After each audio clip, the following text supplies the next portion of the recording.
Sure. Here's an expanded and engaging take on point 1. The Genesis engine revelation. The Galactic Council's intelligence network had been buzzing with alarming rumors for months.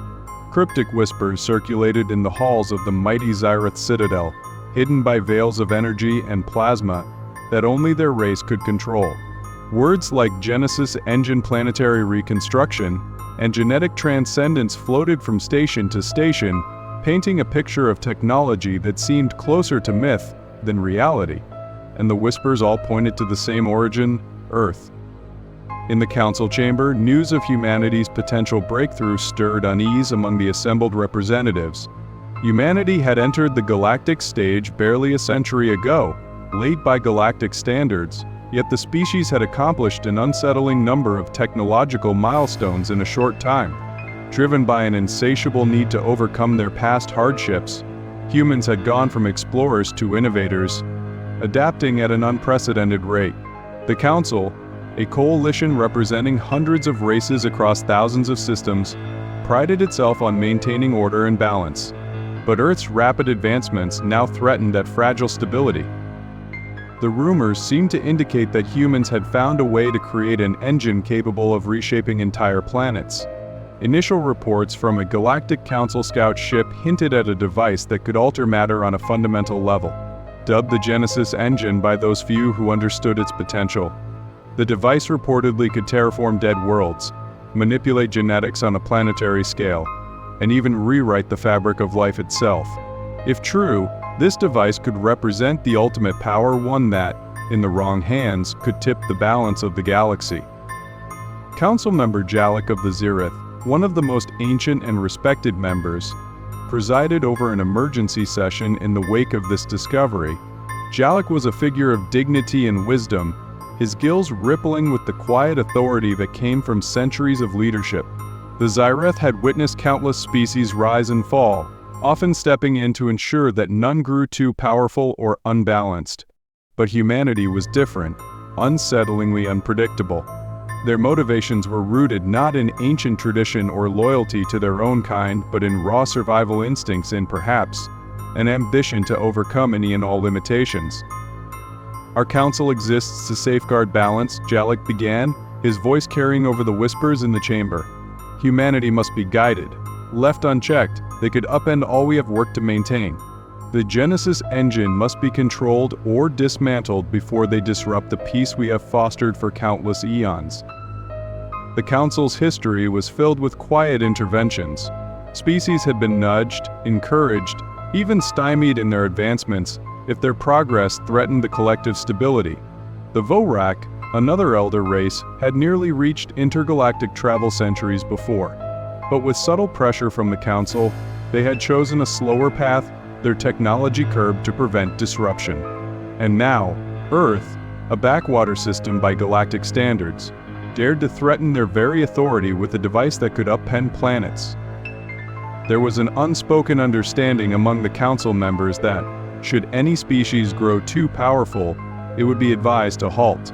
In extreme cases, a display of force had even been arranged, always cloaked in enough subtlety to avoid direct confrontation.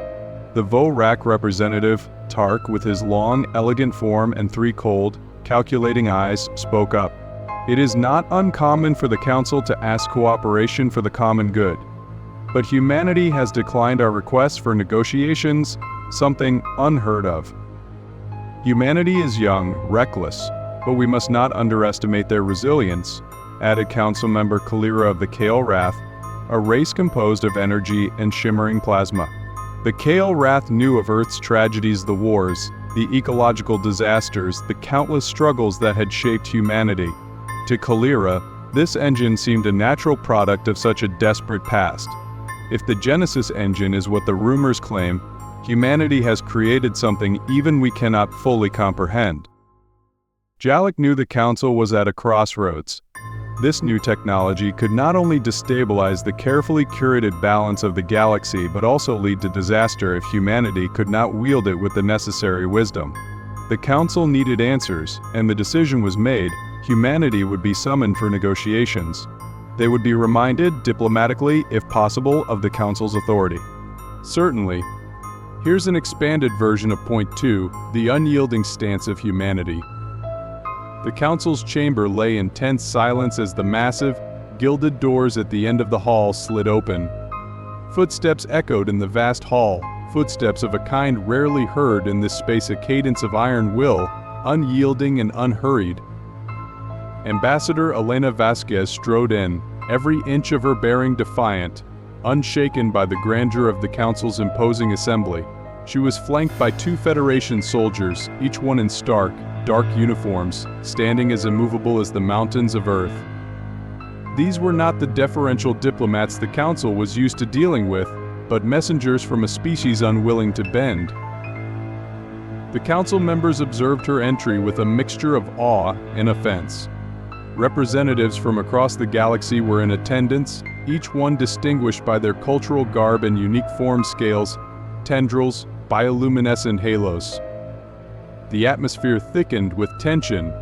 Earth's summons to the council had not been an invitation but a demand, a reminder that humanity's rapid ascent needed to be tempered by ancient wisdom. Council member Jalek of the Zyrith cleared his throat, his eyes narrowing with the familiar irritation of a leader used to respect. He spoke slowly, carefully, in the language Earth had insisted upon, using a courtesy meant to remind them of their place. Ambassador Vasquez. He began, his voice reverberating through the vast chamber. The council has called you here today to address humanity's recent actions and disturbing advancements. We have heard of your Genesis engine, and we must insist on an immediate halt to any further development. The peace of the galaxy requires stability, and unchecked technologies of this scale are a threat to us all. Ambassador Vasquez did not immediately respond. Instead, she let her gaze sweep across the chamber, taking in the array of council members who represented centuries, even millennia, of galactic influence. Her posture remained rigid, her face unreadable, but her eyes held a spark, a quiet intensity that was unsettling even to the hardened council members. We received your summons, she began, her voice calm but with a steely undercurrent. But let me be clear, Council Member Jalek Earth does not answer to the Council. We will not halt our progress, nor will we submit our technologies for inspection. The Genesis engine belongs to humanity. Its purpose, its potential, are matters of Earth's choosing, and ours alone. Her words cut through the chamber like a blade, leaving silence in their wake. The council members exchanged uneasy glances, unaccustomed to such a brazen display of defiance. The VO RAC representative, Tark, was the first to recover, his 3 eyes narrowing as he leaned forward with a mixture of frustration and incredulity. Ambassador Vasquez. Tark's voice carried a low, threatening edge. It is no trivial matter when we speak of balance. Our coalition exists to protect all life. In defying the Council, you risk the prosperity and peace we have maintained for countless ages. Think carefully about your words, for they carry consequences beyond Earth's reach.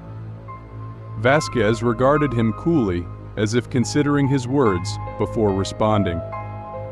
I think carefully about every word I speak to this council, Representative Tark. You misunderstand our position. For centuries, Earth has endured without the protection of your council. We have survived wars, famine, environmental collapse. We have learned to overcome obstacles without the privileges many here enjoy. When humanity suffered, when we rebuilt, where was the council's aid? A murmur rippled through the crowd. There was truth in her words, a truth that made the representatives uncomfortable. Humanity had indeed been left to struggle alone in ways other species had not. Many council members thought of Earth as little more than a wild outlier, a species struggling to prove itself in a galaxy of ancient empires. Yet here was Vasquez, asserting that Earth's isolation had forged something far more potent than the council could have anticipated. But Jalek remained unimpressed, lifting a long, scaled arm to calm the assembly's murmurs. We are not here to debate the history of Earth, Ambassador Vasquez. We are here to negotiate the terms of the Genesis engine. Humanity's creation has the potential to disrupt ecosystems, alter planetary biospheres. even rewrite genetic structures on a galactic scale. This is a power no species should wield unilaterally. Vasquez's face hardened. And why should humanity deny itself the chance to evolve, to control our fate, simply because it makes others uncomfortable? Every major species here has had its own turning point. Yet when Earth reaches ours, you demand we restrain ourselves, as though we are children in need of guidance. She raised her chin, voice carrying conviction. No, humanity has earned its right to progress, and we will not be dictated to. Not anymore. An uneasy quiet settled over the chamber as her defiance hung in the air. She was stating what the council feared most, that humanity, instead of assimilating, had chosen to stand alone. Her gaze was steady, her expression unyielding as she looked at each council member, her silence daring them to respond. Kalira, the plasma-based council member of the Kale Wrath, pulsed with a quiet glow, her voice smooth but firm. Ambassador Vasquez, humanity's achievements are remarkable, yes, yet that does not mean the Council will allow one species to disrupt our collective peace. We have seen the consequences of unchecked power. Her form dimmed slightly, taking on a softer hue, almost conciliatory. Consider the path forward carefully. This could be humanity's opportunity to join us fully, to accept guidance rather than fall into isolation. But Vasquez only gave a faint, sardonic smile. Guidance. Is that what you call it? She took a step forward, her tone unwavering. Humanity has never feared isolation. We've built ourselves from the ground up, against all odds. We won't sacrifice our freedom, our discoveries, to become part of a system that limits who we are. This is our era. Earth is no longer the colony of any other force, galactic or otherwise. The Council does not rule us. There was a moment of stunned silence. Many Council members had thought humanity would fall in line under the weight of such collective influence. For centuries, even the most powerful empires had willingly submitted to Council advisories when requested. But Vasquez's words struck at the heart of their carefully constructed authority. She had not come to negotiate, she had come to deliver a statement. Jalek clenched his gills in agitation, frustration flickering across his features. Your words imply you would defy the Council itself, such a path as consequences. Her reply was swift and cutting. Then know this Earth is prepared for any consequences that may come. We are a species built on survival, and if the Council attempts to threaten or restrict us, you will find us ready. This isn't arrogance, Council member, it's necessity. The power of unity and resilience.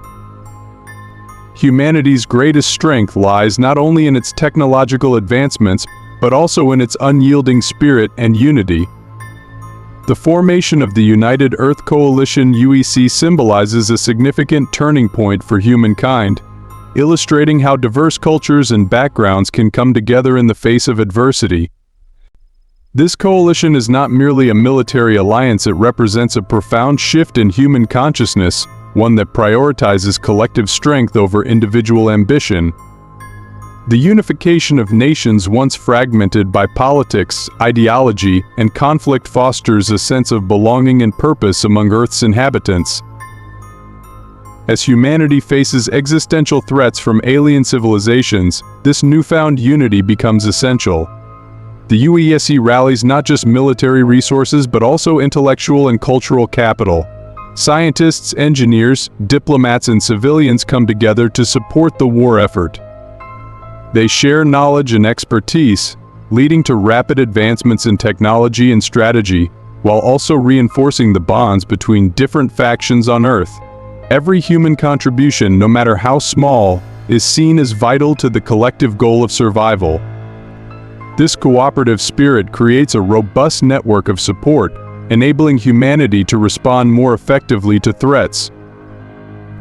Moreover, resilience becomes a defining characteristic of humanity in this narrative. Each setback in battle, each defeat, is met with a determination to learn and improve.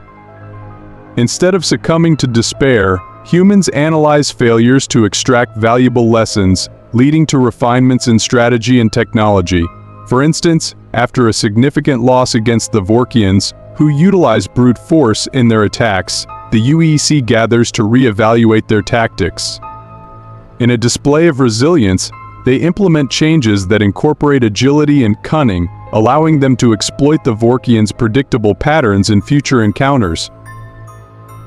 The storytelling emphasizes the emotional and psychological aspects of this resilience. Soldiers on the front lines draw strength from the stories of their ancestors, recalling historical struggles and triumphs that have defined the human experience. This connection to the past reinforces their resolve, reminding them that they are part of a larger narrative, one that has always fought against insurmountable odds. Leaders within the UEC inspire troops with speeches that resonate on a deep emotional level, reminding them that their fight is not just for survival but for the future of their species.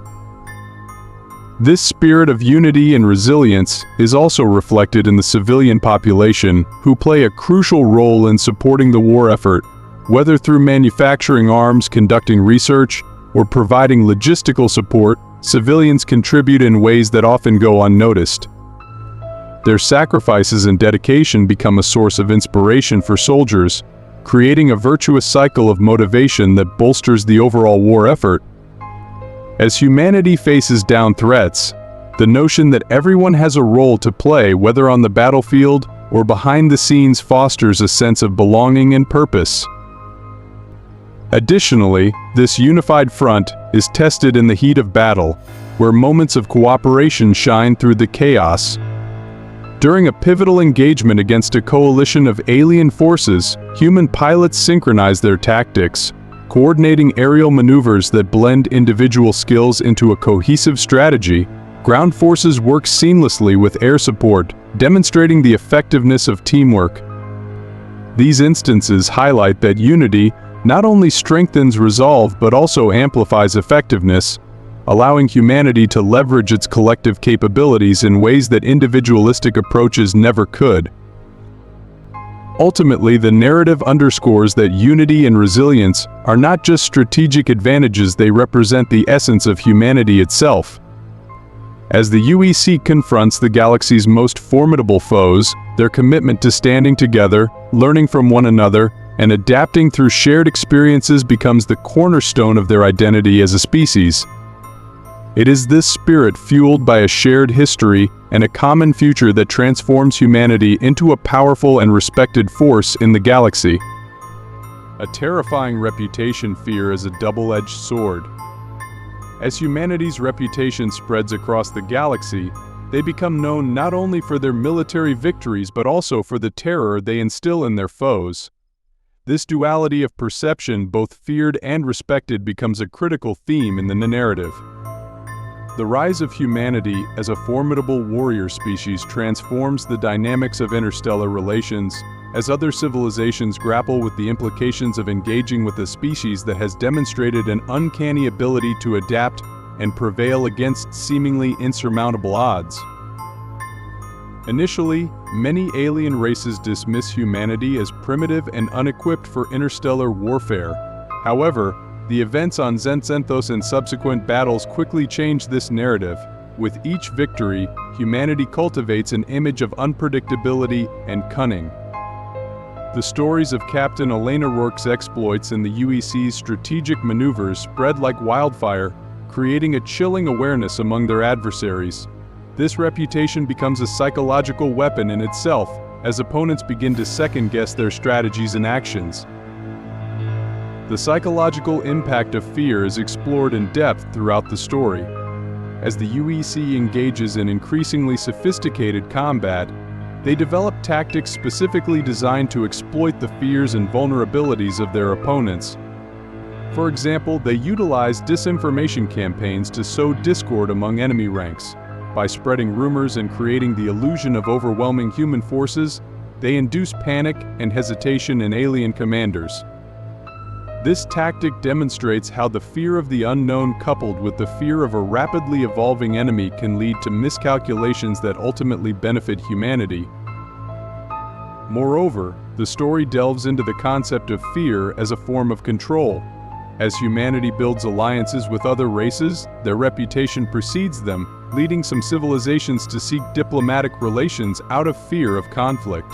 The smaller races that once viewed humanity with disdain now recognize the potential consequences of antagonizing a species that has proven its resilience and adaptability.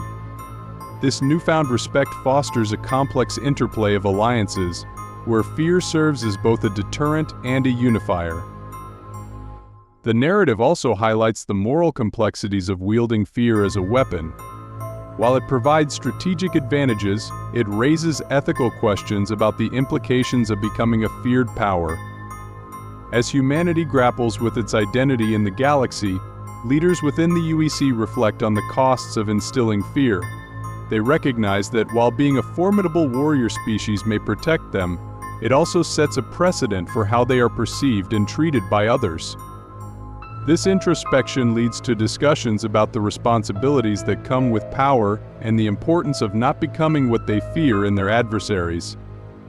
Furthermore, the UEC learns that fear can be a double-edged sword. The same reputation that instills fear in their enemies can also foster resentment and hostility. Alien races, feeling cornered or threatened, might band together against humanity, leading to a coalition of enemies that could challenge the very fabric of the UEC. This awareness forces humanity to consider the long-term consequences of their reputation, prompting debates about how to balance their need for security with the necessity of fostering peaceful relations. In battle, the manifestation of fear takes on a tangible form. During the climactic confrontations with the Coalition of the Lost, the psychological tactics employed by the UEC play a critical role. The enemy, gripped by stories of humanity's unpredictable nature, hesitates in their attacks.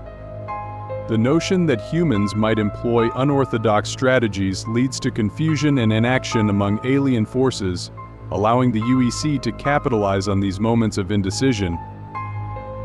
Ultimately, the story illustrates that the terrifying reputation humanity cultivates is not merely a matter of military prowess, it is a complex tapestry woven from the threads of psychology, strategy, and morality.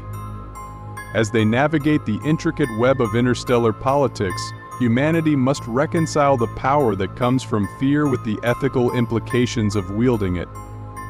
In a galaxy rife with danger and uncertainty, their journey emphasizes the importance of understanding the fine line between being a feared warrior and becoming a pariah, navigating the intricate dynamics that define their place in the cosmos. Counsel of the entire story, why humanity is the galaxy's most terrifying warrior species. In the year 2275, humanity, unified under the United Earth Coalition UEC, embarks on interstellar exploration, quickly finding itself at odds with advanced alien civilizations. The story begins with a dramatic encounter on the planet Zenthos, where Captain Elena Rourke leads a small human delegation into a trap set by the Zephyrians.